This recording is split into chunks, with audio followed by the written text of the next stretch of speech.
Good morning, students. Let us discuss about one very important topic for solution of electrical circuit analysis by Maxwell's loop method. By Maxwell's loop method.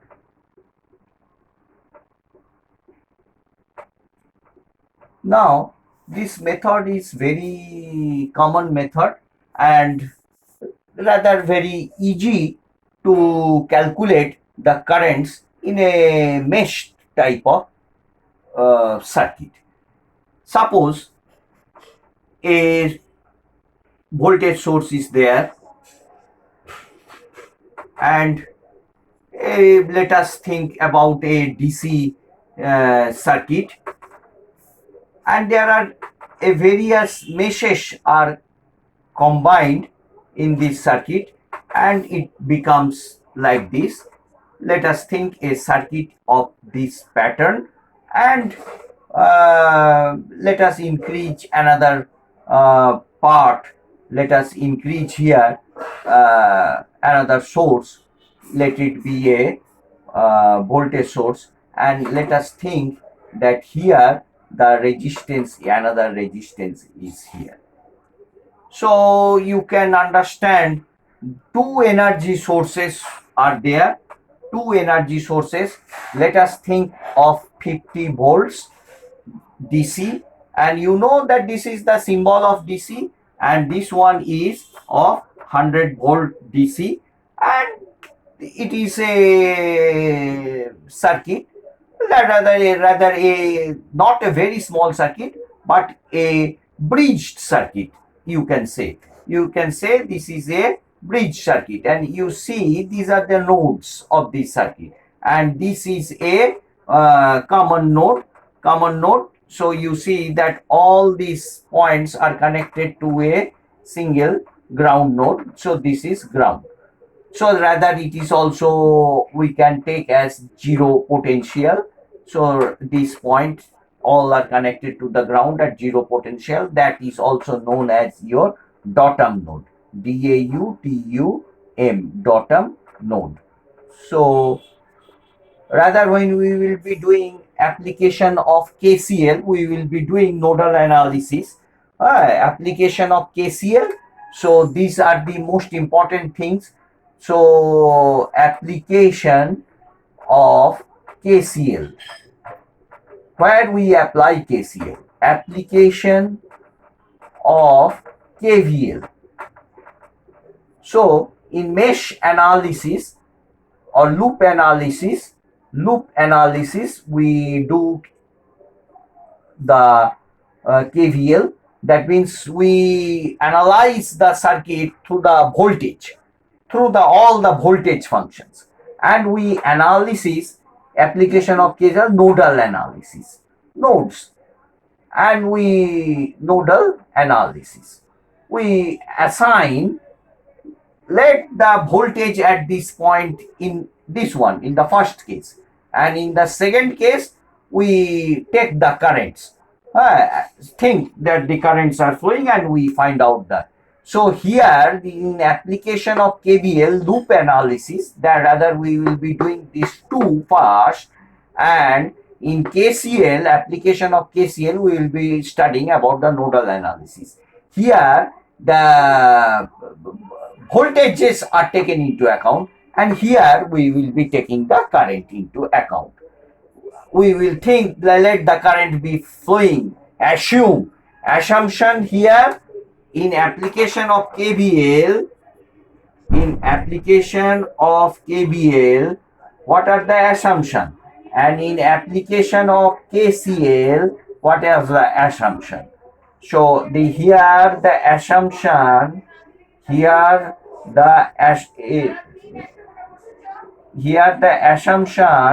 is voltage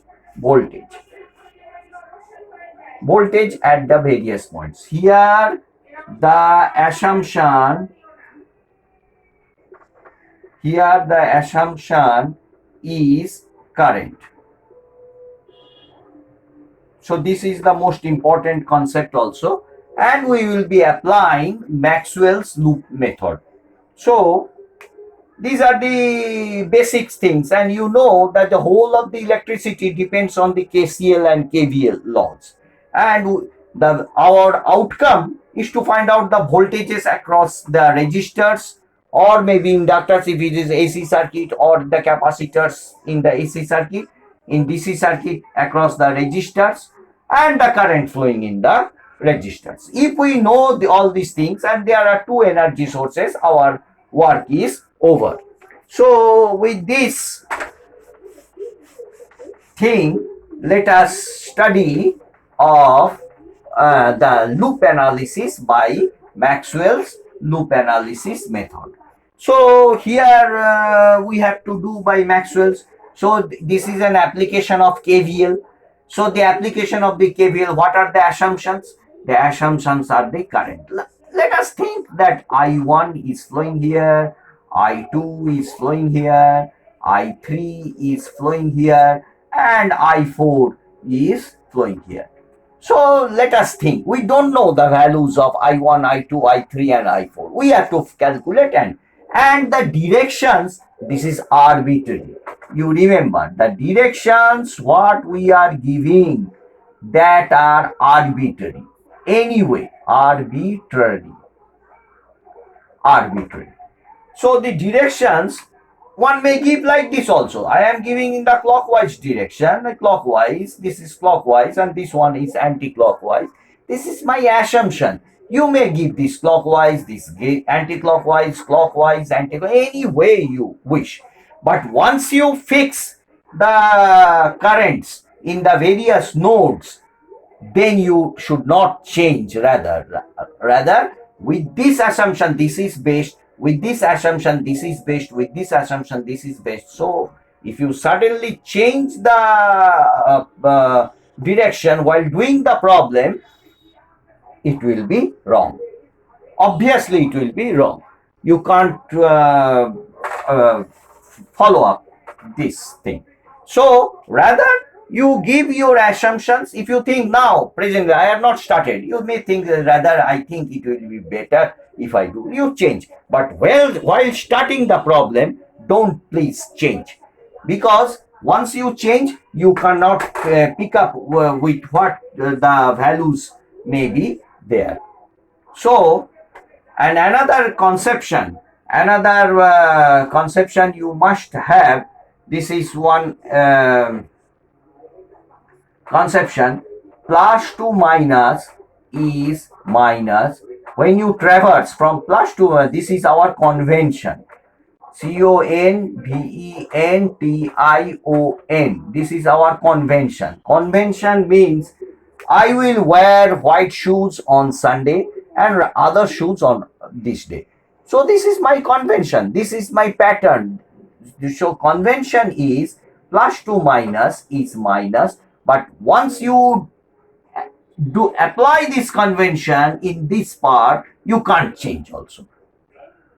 So convention is plus to minus is minus. So throughout your electrical engineering career, you try to remember this convention, and minus to plus you take this as plus. So this is suppose the current direction. So this tip will be plus, this tip will be minus. Suppose this is a voltage source, this is plus minus, this is, and as you are starting, this is your starting point, this is your terminating point, and as you travel from this point to this point in this is not a current, rather as you travel, that means first one is minus then plus, then you are traversing from minus to plus, means plus. Suppose you are, this is your starting point and this is your terminating point. You are traversing, then this is your starting point, this is your, so then plus to minus, you will be writing as minus. If I traverse like this. So with this convention, we will be solving some of the problems, and practice makes a man perfect. One cannot be very smart unless and until you practice some of the problems of your own. And if you are not smarter enough to calculate the voltages and the current, that doesn't come whimsically, You have to practice a little bit with this idea.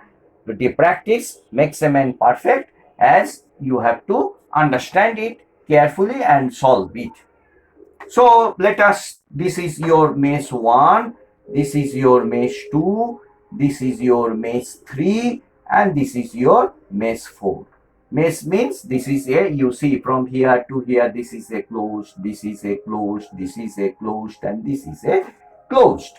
So 4 meshes are you are seeing. 4 meshes.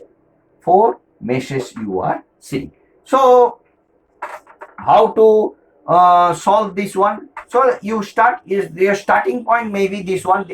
For the mesh 1, for the mesh 1, if I write the KVL equation, so KVL equation, what are the assumptions? Current. I have given the current, so I have to write the KVL, means Kirchhoff's voltage law.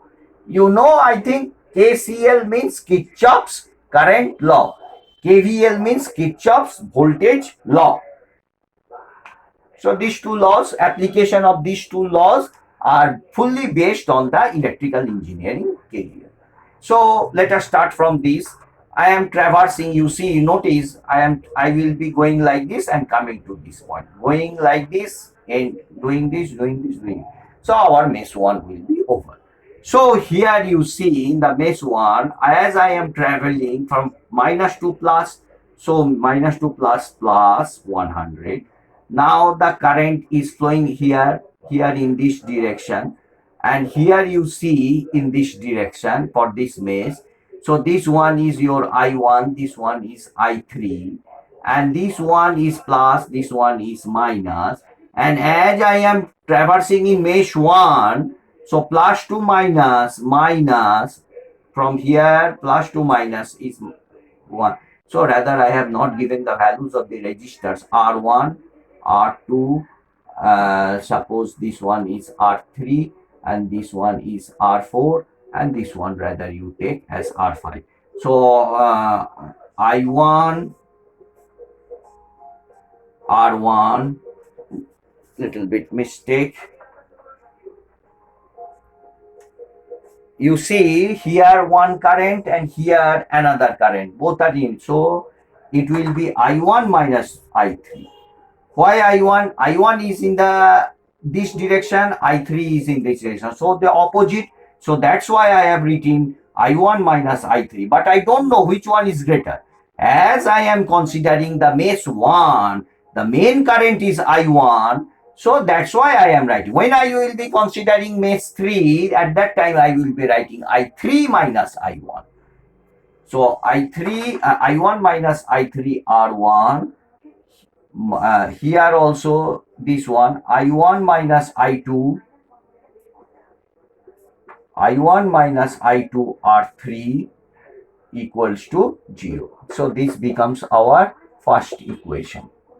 Similarly, you take this one. Let us start from here. So minus I2 minus I3, I2 minus I3 R2 minus I2 minus I4, I2 minus I4 R4 minus I2 minus I1 R3 equals to 0. So this is our equation 2. Similarly for the mesh 3, let us start from here. So minus I3 R5 minus I3, now so I3 minus I2 R2 minus I3 minus I1 R1 equals to 0. This is our equation. And for the fourth mesh, you can start from here -2 plus 50. I am starting from here plus 50. Suppose this one is your R6. So minus I4 R6, you see, minus I4 R6 minus I4 I2 R4 equals to 0. So this is our equation 4. Now let us think R1. All are, suppose R1 is equal to R2 equals, if R1 equals to R2, R3 equals to R4 equals to R5 equals to R6 as 25 ohms. Now substitute all the values and the 4 simultaneous equations you will be getting, and 4 cross 4 matrix you will be getting, and you have to solve by Cramer's rule. So this is all about your Maxwell's loop method analysis. Thank you, students.